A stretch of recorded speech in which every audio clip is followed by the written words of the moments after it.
കേരളത്തിൻ്റെ മുഖ്യമന്ത്രി പിണറായി വിജയനെ കുറിച്ച് പറയുമ്പോൾ കുട്ടികളായിക്കോട്ടെ ചെറുപ്പക്കാരായിക്കോട്ടെ എല്ലാവരും പറയും പിണറായി അല്ലെങ്കിൽ വിജയൻ എന്നൊക്കെ പറയും. അപ്പോൾ പിണറായി വിജയൻ എന്നൊക്കെ പറയുന്നതിനകത്ത് എന്തെങ്കിലും പിണറായി വിജയൻ സഖാവ് എന്ന് പറയാം, പക്ഷെ വിജയൻ എന്ന് പറയാൻ പാടില്ല. അല്ല, മുഖ്യമന്ത്രി ആരാന്ന് വെച്ചാൽ വിജയൻ എന്നല്ലേ പറഞ്ഞത്? പിണറായി അല്ല, സിനുജിയുടെ മടിയിലെടുത്ത് പേരിട്ടതാണോ വിജയൻ? അങ്ങനെയല്ല, നമ്മള് മുഖ്യമന്ത്രി ആണോ അല്ലയോ? അല്ലല്ലോ. അപ്പോൾ അഡ്വക്കേറ്റ് അനിൽകുമാർ ചാനലിൽ വന്നിരുന്ന് ഇന്നലെ പറയണത് ഞാൻ കേട്ടതാണ്. എന്ത് ധാർഷ്ട്യത്തോടു കൂടിയാണ് രണ്ട് മുസ്ലിം ആൾക്കാരുടെ പേരാണ് പറഞ്ഞത്, വ്യത്യസ്തപ്പെട്ട പാർട്ടിയിൽപ്പെട്ട അവരുടെ പേര് അദ്ദേഹത്തിന് ഓർമ്മയില്ല എന്ന് അദ്ദേഹം പറഞ്ഞു. അവർ വിജയൻ എന്നാണ് അത്രേ പറഞ്ഞത്. പിന്നെ വിജയൻ എന്നല്ലാണ്ട് എന്ത് പറയും? വേറെന്തെങ്കിലും പറയാൻ പറ്റുമോ? പറ്റില്ല. കാരണം ഇവർക്കൊക്കെ കാരണഭൂതൻ എന്ന് പറയാം, ക്യാപ്റ്റൻ എന്ന് പറയാം, അതുപോലെ ബഹുമാനപ്പെട്ട ഹിസ് എക്സലൻസി വിജയൻ അവർകൾ എന്ന് പറയാം.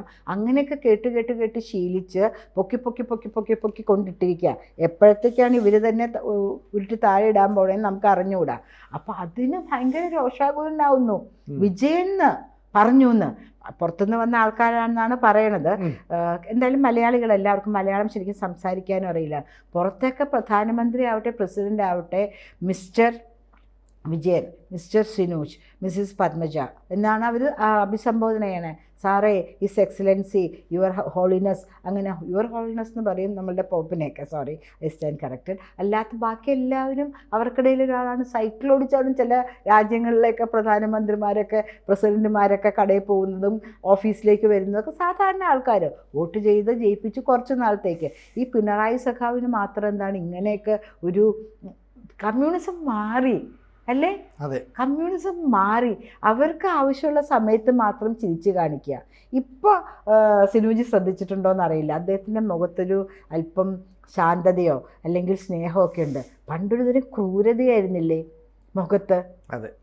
നമ്മളുടെ പിണറായി സഖാവ് ഞാൻ വിജയന് പേടിച്ചിട്ട് പറയാത്ത കേട്ടോ. ഇനിയിപ്പോൾ അടുത്ത ദിവസം വന്നിരുന്ന് അവരിരുന്ന് പറയണ കേട്ടില്ലേ, മടിയിലിരുത്തെയാണ് പേരിട്ടെ എന്നൊക്കെ ചോദിച്ചു. എൻ്റെ മടിയിലിരുത്തി പേരിടാനേക്കാളും എന്നെക്കാട്ടിലും വളരെ മൂത്ത മാന്യദേഹമാണ്. എന്തായാലും എനിക്ക് മടിയിലിരുത്തി പേരിടാൻ ഒക്കൂല. അപ്പോൾ അദ്ദേഹം ഭരിക്കുന്ന വകുപ്പാണ് നമ്മളുടെ ആഭ്യന്തരം. നമുക്കൊരു റെസ്പെക്റ്റ് ഉണ്ടെങ്കിൽ നമ്മൾ വിജയൻ ജീന്നോ ശ്രീ വിജയനോ അങ്ങനെ എന്തെങ്കിലും പറയുള്ളൂ. ഒരു റെസ്പെക്റ്റും തോന്നാത്ത സമയത്ത് നമ്മൾ വിജയൻ എന്ന് വിളിക്കുന്നത് തന്നെ വലിയ കാര്യമാണ്. വേറൊന്നും നമ്മൾ പറയുന്നില്ലല്ലോ, പേരല്ല. നമുക്ക് പലതും പല എന്താണ് ഇതിൻ്റെ മാർച്ചുകളുടെ ഇടയിൽ നമ്മൾ കേൾക്കാറുണ്ട്. പിണറായി എന്നുള്ളതിന് എന്തെന്ന് ചേർത്തിട്ടാണ് പിണറാ എന്നുള്ളത് മാറ്റി ഒരു ചെറിയൊരു വള്ളിയും കൂടെ ചേർത്തൊക്കെ ആൾക്കാർ വിളിക്കുന്നത് ഞാൻ കേട്ടിട്ടുണ്ട്.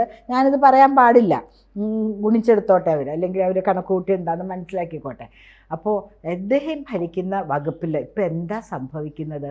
ഒരാൾ വന്ന് ഓപ്പൺ ചെയ്തു. ഒരു യൂത്ത് കോൺഗ്രസിൻ്റെ മണ്ഡലം പ്രസിഡൻ്റ് ഒക്കെയാണ്, തിരുമേനിയാണ് കേട്ടോ. ആ പൂണൂല് വരെ ഊരി മാറ്റിക്കുന്നുണ്ട്, രുദ്രാക്ഷം ഊരി മാറ്റിക്കുന്നുണ്ട്, കൈ കിടക്കുന്ന രുദ്രാക്ഷം ഊരി മാറ്റിക്കുന്നുണ്ട്. ഒക്കെ കഴിഞ്ഞിട്ട് കൂനിച്ച് നിർത്തി ഇടിക്കുകയാണ്.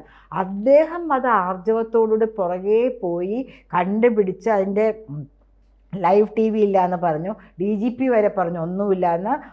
അവരെയൊക്കെ തൊട്ടടുത്ത സ്ഥലങ്ങളിലേക്ക് അതേ പൊസിഷനിലേക്ക് 4 ആൾക്കാരെയും ചലനമുണ്ടായി.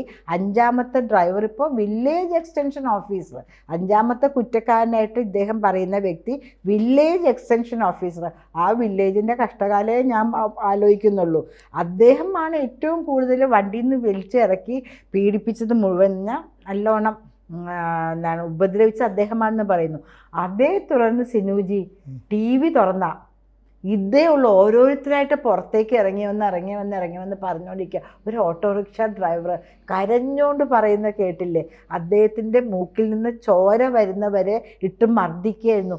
ഹിറ്റ്ലറിനും മുസോളിനിക്കൊക്കെ ഈ ഒരുതരം സാഡിസം ഉണ്ടായിരുന്നു. ആൾക്കാരുടെ കരച്ചിൽ കേട്ട് പൊട്ടി ചിരിക്കുമായിരുന്നു എന്നാണ് പറയുന്നത്. ആൾക്കാരെ ഗ്യാസ് ചേമ്പറിലേക്ക് കൊണ്ടുപോകുന്നതിന് മുമ്പ് കൂട്ടക്കരച്ചിലും ബഹളവും, ഗ്യാസ് ചേമ്പറിൽ കിടന്ന് അവർ നരകിക്കുന്നതും അല്ലെങ്കിൽ ഇങ്ങനെ തൂക്കിയിടുമ്പോൾ പെടയുന്നതൊക്കെ കാണുമ്പോൾ അങ്ങേരിങ്ങനെ ഉന്മാദാർത്ഥനാവുന്നൊക്കെ കേട്ടിട്ടുണ്ട്. ഞാൻ അതിൻ്റെ കുറേ വീഡിയോകൾ ഇപ്പോൾ യൂറോപ്യൻ ടൂറിനിടയ്ക്ക് കാണുകയും ചെയ്തിട്ടുണ്ട്. അതുപോലത്തെ ഒരു മനസ്സാണോ ഇപ്പോഴത്തെ കമ്മ്യൂണിസ്റ്റുകാർക്കെന്ന് നമുക്ക് തോന്നിപ്പോവാം. പിണറായി സഖാവിന് മാത്രമല്ല, സഖാവെന്നൊന്നും വിളിക്കണ്ടല്ലേ. സഖാവെന്ന് പറഞ്ഞാൽ ആൾക്കാരെ ചേർത്ത് പിടിക്കുന്ന, നമ്മളോടൊപ്പം ചേർന്ന് നിൽക്കുന്ന എന്നൊരർത്ഥം. അതെ. ആണ്. അങ്ങനെയാണ് എൻ്റെ അച്ഛനൊക്കെ പക്ഷേ ഈ പിണറായി അങ്ങനെ വിളിക്കരുത്, വിജയൻ എന്ന് വിളിക്കരുതെന്നൊക്കെ പറഞ്ഞിരുന്നത് അദ്ദേഹത്തെ ഇങ്ങനെ ബൂസ്റ്റ് ചെയ്തുകൊണ്ടിരിക്കുന്ന കുറച്ച് ഈ പിന്താങ്ങികളായിരിക്കില്ലേ, അവരെ താങ്ങി നടക്കുന്ന ആൾക്കാർ അവരായിരിക്കില്ലേ ഇങ്ങനെ പക്ഷെ പറഞ്ഞു. അതുകൊണ്ട് അദ്ദേഹത്തിന്റെ മാർക്കറ്റിൽ സ്റ്റാൻഡ് കുറയല്ലോ ചെയ്യണം. അദ്ദേഹത്തിന് ഇപ്പം എന്ത് മാർക്കറ്റ് വാല്യൂ ഉണ്ട്? എന്ത് മാർക്കറ്റ് വാല്യൂ ഉണ്ട്? എന്തൊക്കെയാണ് ട്രോളുകൾ അദ്ദേഹത്തെക്കുറിച്ച് വരുന്നത്? ഈ താങ്ങുന്ന ആൾക്കാർ, അനിൽകുമാർ ഉൾപ്പെടെയുള്ളവർ അദ്ദേഹത്തിൻ്റെ നന്മ മനസ്സിൽ കരുതിയിട്ടാണോ പറഞ്ഞത്? മടിയിലിരുത്തി പേരിട്ടതാണോ വിജയനെ വിളിക്കാമെന്ന്? പ്രീതിപ്പെടുത്താനായിട്ട്. അത് കണ്ട് പ്രീതിപ്പെടാനായിട്ട് അദ്ദേഹം ഇരിക്കുന്നത് എന്തിനാ? സിനുജി ഇപ്പം നടത്തുന്ന അയ്യപ്പ സംഗമം എന്ന് പറയുന്നില്ലേ, ആൾക്കാർ പറയുന്നു 30 ലക്ഷം രൂപ ചിലവാക്കി അദ്ദേഹം ഒരു പശുത്തൊഴുത്ത് പണിതു.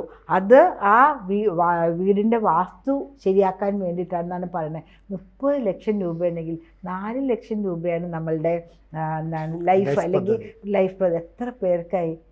7 കുടുംബത്തിനുള്ള വീടായി. ഈ പശുവിനെ വെച്ചിട്ട് അദ്ദേഹം എന്ത് ചെയ്യുന്നു? എന്നാൽ ഗോമാതാവിനെ ഏറ്റവും അധികം പുച്ഛിക്കുകയും കളിയാക്കുകയും ബീഫ് ഫെസ്റ്റിവൽ നടത്തുകയും ചെയ്തിരുന്ന ആൾക്കാരാണ്. ബീഫിനെ വെട്ടി കൊന്ന് ആ ബീഫിൻ്റെ പലതരത്തിലുള്ള വിഭവങ്ങൾ ഉണ്ടാക്കി ജനങ്ങൾക്ക് വിതരണം ചെയ്ത ആളാണ്. എന്തിന്? എന്നെ DYFIക്കാർ അവിടുത്തെ ആ ദുരന്തത്തിന് വീട് വെച്ച് കൊടുക്കാൻ പോണു, വയനാട്ടിലെ ദുരന്തത്തിനെന്നും പറഞ്ഞ് എൻ്റെ ഡിവിഷനിൽ ഒരു ചായക്കട തുടങ്ങിയല്ലോ. അന്ന് അവർ പറഞ്ഞ രണ്ട് പൊറാട്ടയും ബീഫ് കറിയും കൂടെ വായിൽ കുത്തിത്തിരികി വച്ച് കൊടുത്താൽ തീരാവുന്ന പ്രശ്നമേ ഈ സംഘടിക്കുള്ളൂ എന്ന് പറഞ്ഞതാ.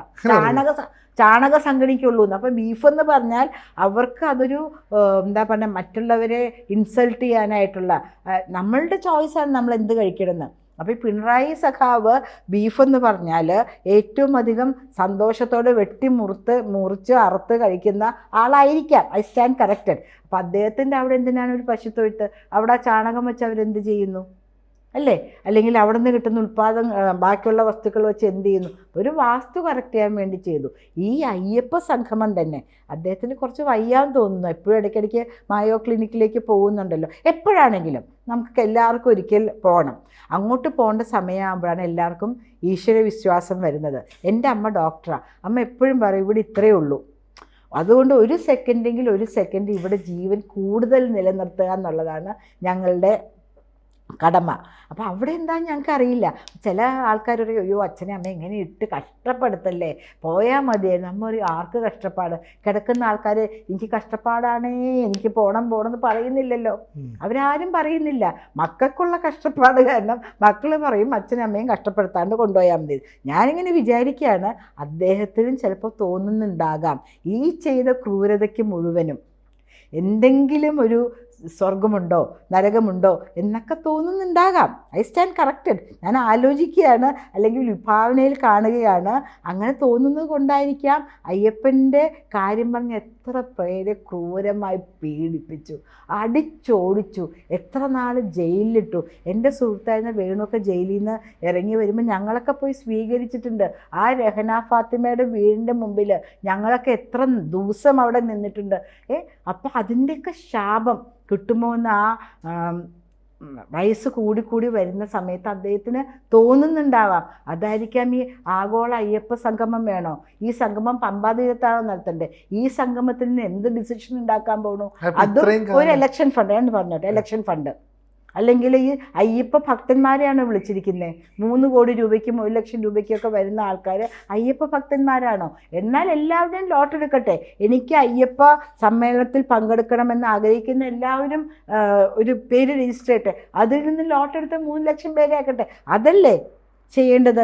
അല്ലാണ്ട് രൂപ കൊടുത്ത് അയ്യപ്പ ഭക്തന്മാരെ കാണിക്കാനോ? എല്ലാവരും കറുത്ത വസ്ത്രത്തിൽ, സ്വാമി ഒന്ന് മാറാമോ സ്വാമി, സ്വാമി ഇന്ന് ചായ വേണോ സ്വാമി, അങ്ങനെ ചോദിക്കുള്ളൂ. വീട്ടിൽ നിന്ന് ഇറങ്ങിക്കഴിഞ്ഞാൽ നമ്മൾ വ്രതമെടുത്ത് തുടങ്ങിക്കഴിഞ്ഞാൽ എല്ലാവരും സ്വാമിമാരാണ്. അങ്ങനെയുള്ള സ്ഥലത്തേക്ക് ഈ വേർതിരിവ് വെച്ച് ചെയ്യുന്നതിനായിട്ട് കമ്മ്യൂണിസ്റ്റ് പാർട്ടിക്ക് മാത്രമേ കഴിയുള്ളൂ.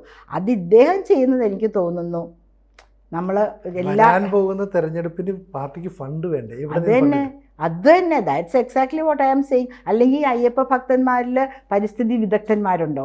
അല്ലെങ്കിൽ അവർ പറയുന്നല്ലോ അവിടെ പാരിസ്ഥിതിക ആഘാതം ഉണ്ടാവാണ്ടിരിക്കാൻ വേണ്ടിയും പമ്പ നല്ലതാക്കാനും ആൾക്കാർക്ക് നന്നായി കയറാൻ വേണ്ടിയിട്ടാണെന്നൊക്കെ പറയുന്നുണ്ടോ? പാരിസ്ഥിതിക വിദഗ്ധന്മാരാരെങ്കിലും ഉണ്ടോ? അല്ലെങ്കിൽ കയറിപ്പോകുന്ന ആ മലയിൽ കൂടെ ഉണ്ടാക്കിയ സ്റ്റെപ്പുകൾ അതെങ്ങനെയാക്കാം, എത്ര സ്റ്റീപ്നെസ് കുറയ്ക്കാം, അതിലൊക്കെ PhD എടുത്ത ആരെങ്കിലും ഉണ്ടോ? അതൊന്നുമില്ല. ഇത് വെറുതെ ജനങ്ങളുടെ എന്താ പറയുന്നത് മനസ്സിലുണ്ടായിട്ടുള്ള ഒരു വിചാരത്തിന് കൂടുതൽ ആക്കം കൂട്ടുമെന്ന് എനിക്ക് പറയാൻ പറ്റില്ല. അവർ ചിന്തിക്കുന്നത് മുമ്പ് ശബരിമലയിൽ സ്ത്രീകളെ പ്രവേശിപ്പിക്കുന്നതുമായി ബന്ധപ്പെട്ട് പാർട്ടിക്ക് ഈ സംഘടനയ്ക്കൊക്കെ വലിയ നാണക്കേടുണ്ടായി. പാർട്ടിയുടെ സെക്രട്ടറിയോട് ചോദിച്ചപ്പോൾ തന്നെ പറഞ്ഞു അതൊക്കെ അടഞ്ഞ അധ്യായം എന്ന് പറഞ്ഞു. അപ്പോൾ അന്ന് ചെയ്ത പാപങ്ങളുടെ ഒരു പരിഹാരക്രിയ ചെയ്യാൻ അന്ന് മാത്രമല്ല ഇപ്പോഴും ഈവൻ DYFI SFI നേതാക്കൾ പുറത്തു വന്ന് പറയാണ് ഇത്രമാത്രം അടി ഞങ്ങൾക്ക് കൊണ്ടിട്ടുണ്ടെന്ന്. ഈ അടികൾ ഇദ്ദേഹം ഇരിക്കുമല്ലേ ആഭ്യന്തരമന്ത്രിയായിട്ട്, ശ്രീ വിജയൻ സഖാവ് വിജയൻ എന്നും പറഞ്ഞു എന്നെ കൊണ്ടിട്ട് ഉരുട്ടാനും പിടിക്കാനും ഒന്നും നിൽക്കണ്ട, എൻ്റെ മടിയിലെടുത്ത് പേരിട്ടതുമല്ല. പക്ഷേ ഇവരുൾപ്പെടെ SFIക്കാർ DYFIക്കാർ സഖാക്കൾ ഉൾപ്പെടെ മീഡിയയിൽ വന്ന് പറയാണ് ഞങ്ങളുടെ പാർട്ടി സ്ഥാനം പോണെങ്കിൽ പോട്ടെ എന്ന്. ഈ പാപമൊക്കെ ഇദ്ദേഹത്തിൻ്റെ മാറാപ്പിലല്ലേ ഇരിക്കുന്നത്. മാറാപ്പിന് വെയിറ്റ് കൂടി വരിക. ലൈറ്റായിട്ടാണെങ്കിൽ നമുക്ക് മുകളിലേക്ക് പോകാൻ പറ്റുള്ളൂ. മാറാപ്പിൽ ഇത്ര വെയിറ്റ് ഉള്ളപ്പോൾ ഇവിടെ തന്നെ ഗതി കിട്ടാണ്ട് അലഞ്ഞു തിരിയണ്ട എന്ന് വിചാരിച്ചിട്ടായിരിക്കാം ഇങ്ങനെ കാശും ഉണ്ടാക്കി. പക്ഷെ അദ്ദേഹത്തിന് ഇനി കാശിൻ്റെ ആവശ്യമില്ല കേട്ടോ. എത്രയോ തലമുറകൾക്ക് ജീവിക്കാനുള്ള പൈസ അദ്ദേഹം ഉണ്ടാക്കി എന്നാണ് പറയുന്നത്. I stand corrected. അങ്ങനെയാണ് ആൾക്കാർ പറയുന്നത്. അദ്ദേഹവും മോളും മരുമകനും ഒക്കെ കൂടെ ചേർന്ന് ഉണ്ടാക്കിയെന്ന് പറയുന്നത് തെറ്റായിരിക്കാം. പക്ഷേ അദ്ദേഹം ഉണ്ടാക്കിയ പൈസയ്ക്ക് കണക്കില്ല. പാർട്ടിക്ക് വേണം. 2 തെരഞ്ഞെടുപ്പാണ് വരുന്നത്. ലോക്കൽ ബോഡിയും വരുന്നുണ്ട്, അതോടൊപ്പം തന്നെ നിയമസഭയും വരുന്നുണ്ട്. ഈ സ്റ്റൈലോടുകൂടെ വരണമെങ്കിൽ വേണമല്ലോ. അപ്പോൾ ഇതൊക്കെയാണ് അദ്ദേഹവും ടീമും ഒരു തരം ജാട. But this was too much. മടിയിലിട്ട് പേരിട്ടതാണ്. എന്ത് ധിക്കാരത്തിലാണ് വിളിച്ചത് വിജയ് എന്ന് പറഞ്ഞത്. Too much for anybody. നമ്മൾ പറയും നമുക്കാണ് ഏറ്റവും കൂടുതൽ വിദ്യാഭ്യാസമുള്ള ഒരു കേരളീയനും അത് അംഗീകരിക്കാൻ പറ്റില്ല. വിജയ് എന്ന് വിളിക്കാൻ പാടില്ല എന്ന് പറയുന്നത് ശരിയല്ലേ സിനിജി? കൂടുതൽ വാർത്തകളും വിശേഷങ്ങളും നിങ്ങളിലേക്ക് എത്താൻ ABC മലയാളം സബ്സ്ക്രൈബ് ചെയ്യുക, ബെൽ ബട്ടണും അമർത്തുക.